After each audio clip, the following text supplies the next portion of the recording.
Hey, Anthony, thanks for joining us. We should get started here in just a couple minutes. Okay. Are you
Good morning, everyone. This is Doug. Can everyone hear me? I can hear Yes, we can I hear can. you. Carmen, Jennifer, Callie, can you all hear us? Yes. Good. All right. I don't know who wants to start, but I certainly can and give a update of what I know. I was on the call with the sheriff. Doug, hold on 1 second. I need to Yeah. get the meeting started first. So let's get everybody in the room gathered. Oh, sure. Okay. Are you guys ready so I can get this meeting going? Vicky's not here. Let's give it another 10 seconds, okay? Yeah, that's fine. She Doug, just yeah. texted. She just texted me. Yeah, she's here. She just went in the other room for a minute. Anthony wants to talk to you about it. I just let Okay. you know I'm here, Doug. Oh, okay. Sounds good, Sheriff. Thanks. You can go Doug 1 and Doug 2. Yeah. Doug one and Doug C or Cup. I think we're ready to go. Unfortunately, I can't get it to pull up. I'm trying to pull So, it now. uh, I can't. Jennifer does have it. Jennifer. Yeah, she's ready to go when you are. Jennifer is. We're Okay. waiting. I think we're good to go then. if you Go, want. Jennifer. All right. So this is an emergency meeting. This meeting will be streamed live on the RBC YouTube channel. I'm calling this meeting to order at 7 a.m. and we will begin with the Pledge of Allegiance. I pledge allegiance to the To the Flag of the United States of America, and and to to the the republic for which it Just stands, stands one one nation, nation under God, under God, indivisible, indivisible, with with liberty and liberty and justice for all. justice. This is a tentative agenda which includes all information available as of August 3rd, 2025. Consideration of the approval of August 4th agenda. I would entertain a motion. So moved. I move that we accept the agenda as written. I'll Second. Oh, thank you. All those in favor say aye. Aye. Aye. We will begin with business item number 2, which is the discussion of the Grease Fire, Lee Fire, and Elks RBX Fire and update on emergency services by Sheriff Mazzola, Doug Cupp, Emergency Manager, Michaela Barton, no, Michaela Sheridan, Public Health Director, and Carmen McKay, Department of Human Services agenda. But before we do that, I would like to read a statement. The Rio Blanco County Commissioners would like to extend our heartfelt thanks to everyone who has supported the community during the recent wildfires impact on our area. We are especially grateful for Governor Polis for his swift action in issuing a temporary order allowing the state of Colorado to assume command of the fire management efforts. This critical decision ensured that state-level resources and coordination could be brought in quickly to support the response. We want to recognize the exceptional leadership of Sheriff Anthony Mazzola and Emergency Manager Doug Cupp throughout this emergency. We also extend our deepest thanks to the Eastern Rio Blanco County Fire Protection District under the direction of Chief Luke Poloni for their courageous and tireless work on the front lines. Our appreciation also goes to the many Rio Blanco departments that have stepped up during this crisis. Public Health led by Michaela Sheridan Smith, Department of Human Services under the direction of Carmen McKay, Road and Bridge led by Thad White and his hardworking crew, the Fairgrounds team under Nick Smith, IT and Facilities under the direction of Eric Hawkes and Trevor Nilsson, Public Information Officer Ronnie Magruder, whose efforts in keeping the public informed have been invaluable, as well as Vicki Edwards, our County Manager, and Laura Smith. You both have brought everybody together and kept us going. We are also incredibly thankful for all the emergency responders and the incident command team for their professionalism, coordination, and commitment to protecting life, property, and natural resources. A special thank you goes to the citizens of Rio Blanco County who are assisting in so many meaningful ways, whether offering support, sharing information responsibly, or simply checking in on neighbors. This community consistently shows up for one another. There's something truly special about the way Rio Blanco County residents are always ready to assist and serve. At this point, we believe we have the resources needed to manage the situation, but we deeply appreciate your continued prayers and support as we move through the coming days and possibly weeks of response and recovery. At this time, we ask everyone, please stay away from the County Road 8. This area remains active with fire response operations, and limiting public traffic is essential to keeping crews and the public safe. Going forward, all official updates regarding fire activity, road closures, and safety information will come from the Incident Command Team. We encourage everyone to follow their communications and avoid spreading unofficial information that could cause confusion. Rio Blanco County is fortunate to have such dedicated individuals and agencies working together in the face of adversity. We are proud of this community and grateful for the continued strength, generosity, and resilience shown by so many. We appreciate you, the Rio Blanco Board of County Commissioners. Anthony, I will let you take it away at this point. Thank you. All right, well, thank you. It definitely takes a team to get this done. And I'm not going to reiterate, you listed about everybody on there. There's also a lot of other people. So if we didn't name everybody, just know that we appreciate it. This fire started on Saturday.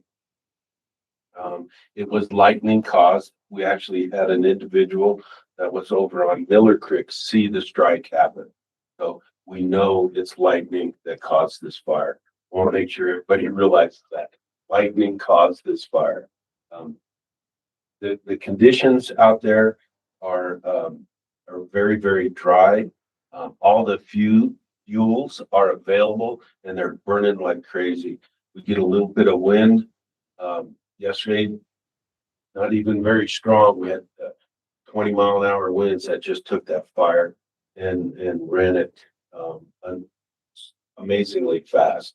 And it blew through lines that we had laid down and kept going to east. So it's volatile out there. I'm sure most of the people are wondering, why are we keeping County Road 8 closed? That's the biggest thing I've been getting. We are literally fighting the fire on County Road 8. We've got engines on the road going back and forth, getting water, getting fuel. We can't have the public going through there. So I appreciate everybody's cooperation in that. I know we've caused a lot of inconveniences to the public, but bear with us. We got to get through this. We got to get this fire stopped and taken care of so we can get that County Road 8 open. That is a priority of mine. To try and get that road open as soon as possible, and it's make sure it's also safe to do so. So I will be working with the teams today to take care of that. This started out as a fairly small fire, and we had a type 3 team come in, and that was going to manage the elk fire. But then yesterday when it blew up, we also had the grease fire and the leaf fire blow up as well. And so between all three of these fires, we've got probably 4,000 acres that is burning right now. And this the elk fire, we started getting residents threatened. That has obviously became our number one priority, is the elk fire. And we're bringing in a CIMT, Critical Incident Management Team, which is like a type 2, type 1 team that's going to come in and manage that. We took the type 3 team and moved it, and they're going to manage the grease and the leaf fire. So all that happened in the middle of all that chaos that was going, and during the evacuations, the BLM and the state DFPC guys were great in getting these teams moved around where they go. So right now we have the type 3 team working out of the sheriff's office facility over there. They will be transitioning down to the Piance area and moving that team down there. In the meanwhile, we've got the CIMT team coming in, and they're going to stage out of the fairgrounds. It was a blessing in disguise that fair just got over, because all of the utilities like the porta johns, wash stations, and everything were already there. So that has worked out well. We've got crews actually staying down there on that the old baseball field. And we did the brief at 6:30 this morning down there. So crews are already headed upriver to go start taking care of that. Their priority today is the spots that they didn't cross her, they literally spotted on the other side of the ridge, on the south side of the river. We don't want that side to go, because now we've got to, it would just create a huge mess and a whole nother set of fires up over there. So that has been our priority. That'll be our priority today, to get those spot fires in check and taken care of, and as well as all the residents that are threatened. My knowledge, we have lost 4 structures, 2 residents and 2 outbuildings. Again, it's not an exact number, so it could fluctuate a little bit, but that's what I physically saw yesterday. So we do have, I'm going to say, approximately 50 homes that have been evacuated. And with the cooperation of, we had State Patrol, we had CPW, Road and Bridge, everybody, the Forest Service guys that were showing up and getting notifications made and getting people evacuated. It was, like I said, chaotic, but it worked out well. Nobody has gotten hurt that I know of. I don't believe we lost any. I know we haven't lost any life. So other than the 4 structures that I saw yesterday, that's what I know we've lost so far. The CIMT team will be coming in at 2000 hours tonight. Do a briefing with them. We plan on them taking the Elk Fire over at 0600 tomorrow, which is an amazing quick transition. But this team, they've got a good reputation of coming in and getting things going quick. So I'm maintaining the road closure on County Road 8 today. I want to get through this first burn period, because usually in the afternoon is when these fires kick up and go crazy. So I want to get through that and make sure that we got all the residents down there kind of mopped up, cleaned up before we open it back up. So that's kind of where I'm at. Doug Coop, our emergency manager, I've been in contact with him, and I think he's been keeping you guys, when I say you guys, the commissioners, brief. Yesterday, I was just going 100 miles an hour. I didn't have time to make all those phone calls. So thank you, Doug, for taking care of that. And thanks for DHS and them setting up the shelters, getting all that going. I think we're actually coming out pretty dang good. Quick question. Power lines. So thanks for bringing that up.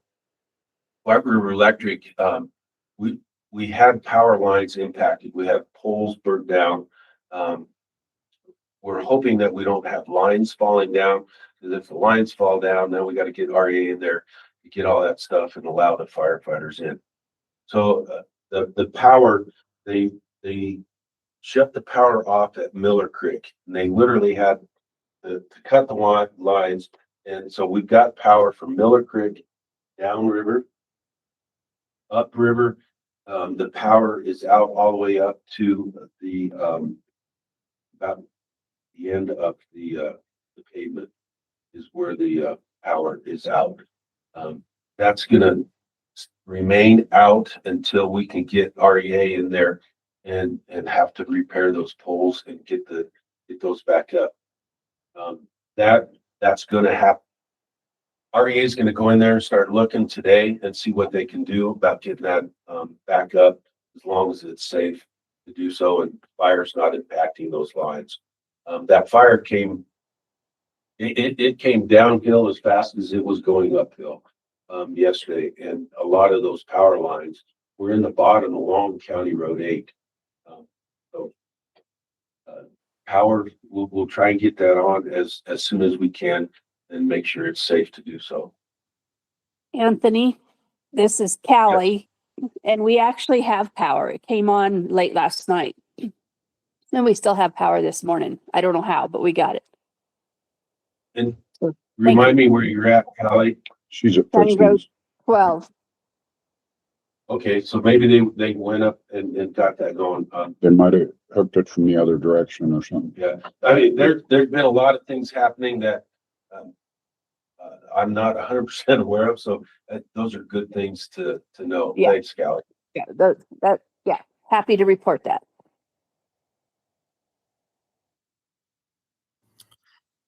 Doug Cup, is there anything else that you want to add to that?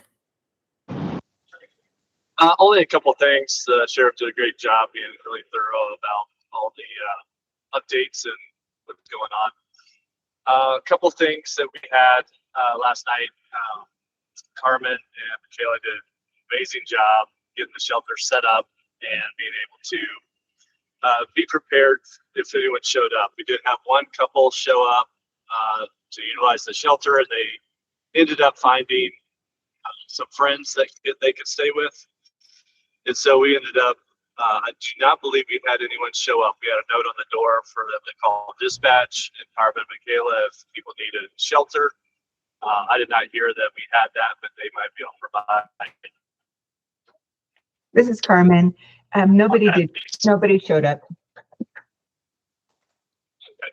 After, Yeah, we were, you always think that there's going to be a fraction of people who show up, but go ahead, Carmen. sorry, I didn't mean to interrupt. After 10 o'clock, we didn't receive any calls that anybody showed up. Okay, that's good news. And so we'll continue to work with the Red Cross.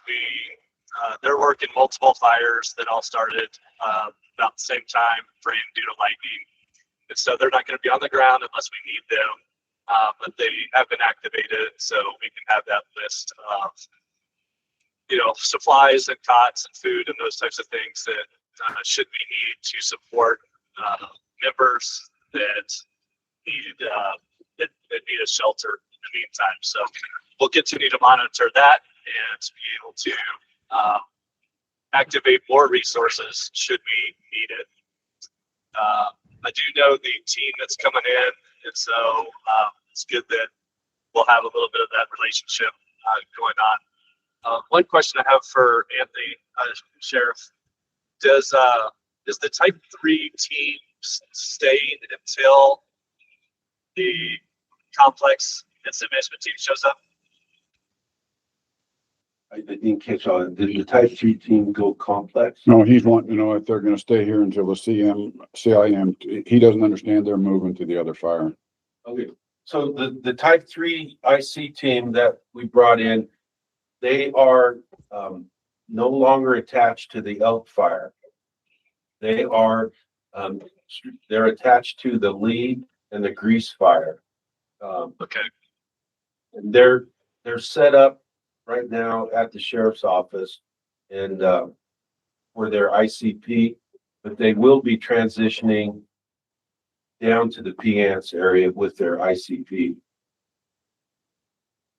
Okay. So is it local fire department and sheriff's office managing the fire today until the CIMT gets there? Is the local fire department and you managing the fire until the CIMT gets here? Thank you. So right now, the state has taken over the fire. And if you just give me a little bit, just so we'll kind of cover on that. As you know, fires start with the fire district. When it exceeds their capabilities, it comes to the sheriff. When it exceeds the sheriff's capabilities, it goes to the state. All of that happened yesterday. The state took over the fire midnight Saturday night. They backdated it, so they are financially responsible for the fire, which is fantastic. It had to go through executive order, so thank you, Governor Polis, for doing that, and thanks for DFBC for taking that. So I am the agency administrator representing the county for that fire. The current incident commander is Landon Smith and Shane Pfeiffer. Those are the two ICs for the Elk Fire. Very capable of handling that fire until tonight, when we'll brief with the team tonight, and at 0600 they're going to take it over from there. So that's who's actually running the fire. Of course, we're intimately involved because our responsibilities as far as the cost share goes is road closures and a dozer, supplying the incident command post for the CIMT team. But in addition, we went ahead and supplied it also for the type 3 team and the camp spot, which is the fairgrounds as well. Will that team remain at the sheriff's office? I think they're going to stay there probably 1 or 2 days until they get their site set up where they're going to do the down PMs. To my knowledge, we have 0 private land involved in those 2 fires. Right now, those 2 fire down PMs are all BLM. So we don't have any responsibility on those fires yet. They could, if they get big enough, they could impact us. And then they'll be coming to us, work out the cost share on that. In the Elk Fire, has that reached BLM and state land yet? Yes, it did yesterday during all that chaos. A small chunk of BLM. So that's why they're able to keep their resources on it, and which is really a blessing for us because they've got the expertise to do that. When a fire goes to state land, it's still the county's responsibility. And I also want to put a quick, I watched Meeker Volunteer Fire Department yesterday save 2 residents outright. If it wasn't for them, they would have lost them. So they've done a fantastic job. We're a volunteer fire department. They're performing at the level of these type 1 and type 2 teams. It's pretty amazing. Luke has done a fantastic job.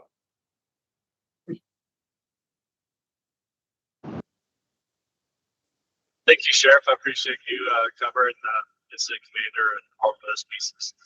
The other thing that Sheriff had told me last night is that they were able to get all the horses out of that evacuation zone as well. So that's also a huge success. And that's a lot of work to get done to move large animals from the fire area to a safe area. I think that's all I have right now. I am still driving this morning after a few close calls with some deer last night. It being really late at night, I decided to wait till morning to finish. I'm going to sleep a little bit. I'll be there this morning. I'll be there for all the briefings tonight with the incoming team. And being able to start setting up a little bit more of that logistical support for the fire. That's all I have, I think, for now. Thank Good. you. Jennifer, is there anything else? Michaela or Carmen, is there anything that you guys would like to add? I just wanted to add that we did have 8 families come in last night just to check in and give phone numbers, just so that we knew that they were good and they had places to stay. And also that Elsa did help out a lot last night with some of our families, the workers from Elk Creek, because they came in, as well. So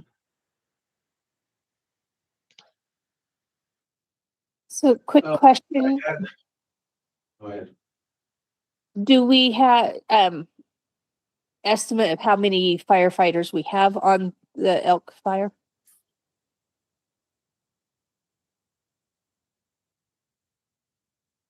We're probably close to about 90 right now.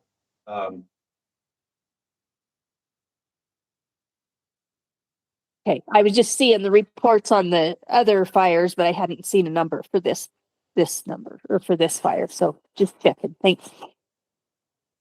And I guess, that's just for today. Tomorrow we'll be in the hundred. We're going to have a lot of people here tomorrow. okay. And just real quickly, and I mentioned this to Vicky, but if you ever need places for livestock on the east side of the fire, if you for any reason you couldn't get back through, just holler, because we've got corrals for horses and other critters if needed. So just holler. Great. And if I could have one go back, a shortcoming that this incident has brought to light is cell phones. We have a reverse 911 system. Because of cell phones, we don't know that these cell phones are in the area. So it has been, we try to get people to register their cell phones with Rio Blanco alerts where we have those numbers. And when we do these reverse 911s, these evacuations, that they get those notices. Back in the days when we all had landlines, you do a reverse 911, we knew every house got hit that had a phone in it. And now with cell phones, unless you register your phone through Rio Blanco alerts, you aren't going to, I can't guarantee you're going to get those alerts. So if everybody listening here could let people know, get your phones registered, and maybe that would be a really good PIO piece to put out. And I think people will realize how important that is. It's not Big Brother watching. We're trying to let people know that if you give us your phone number, we're going to be able to get you information. You want to give them the address or how they do that real quick? Oh, I can work with Rodney to get something very front and center. Okay. Just on the RBC website though, there is a link. Okay. Oh, I thought, yeah. If you go to Rio Blanco County's website, you're going to be able to find Rio Blanco alerts, and that'll show you how to sign up for that. Thank you. Yeah, and if I could add something to that, Sheriff and I talked last night just about another tool that's is a possibility is using iPause, and iPause is the same system that Amber Alerts happen. And there's good and bad from it, but in a area where there's a lot of campers and tourists, and you don't know who's in the county and who's not, and they haven't signed up, we can ping everyone's cell phone from towers to let them know that they need to evacuate. The bad part of it is you don't know who you pinged. So like when I go to fires in Oregon, as soon as I get into Oregon, it pings my phone and I'm still really far away from the fire. So it creates a little chaos for people that they get alerted, but they're not even in the fire area only because their cell phone was in an area where it hit the tower. But it is a tool that is great to be able to hit people that are remote camping and in other areas. And so we just kind of talked about a plan that we're going to hold off on that until a fire reaches an area where, plenty of time. However, we don't want to pull that until we have, until it's really needed.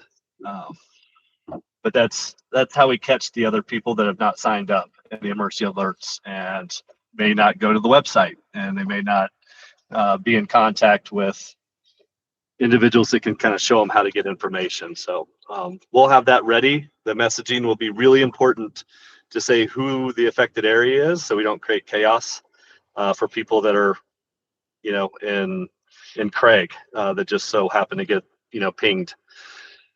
So our message has to be really good and a good plan for that. So we'll have that as a backup. Perfect. And again, it's, if you go to our website, go to Rio Blanco alerts, reverse 911, and that's where you can sign up and get your phone registered.